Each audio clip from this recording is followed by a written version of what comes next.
নমস্কার বন্ধুরা, সুভদ্রা রান্নাঘর থেকে দেখো। আজকে তোমাদেরকে দেখাবো একটা আগেকার জিনিস। এখন তো এসব ছেলেমেয়েরা খেতেও চায় না, খুব কম খায়।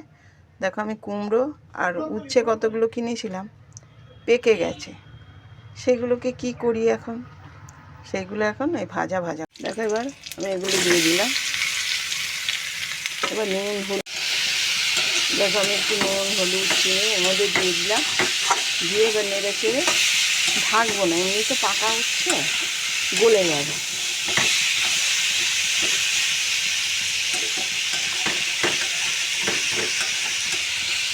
দেখো, এবার ওই আস্তে আস্তে ভাজা হোক। আর এই দেখো, আমি কড়াইয়ের মধ্যে একটুখানি সাদা তিল নিয়ে নিয়েছি। এবার একটু ভেজে নেব, খোলায় ভাজবো, আমি তেল দেবো না।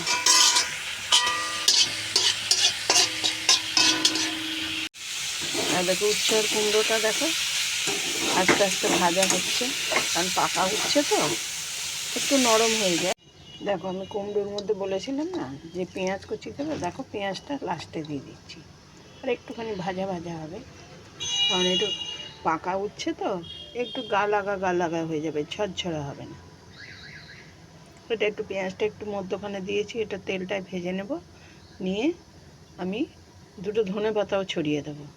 তোমরা এইভাবে খেয়ে দেখবে, খুব ভালো লাগবে। দেখো, আমার করলা ভাজা হয়ে গেছে কুমড়ো দিয়ে।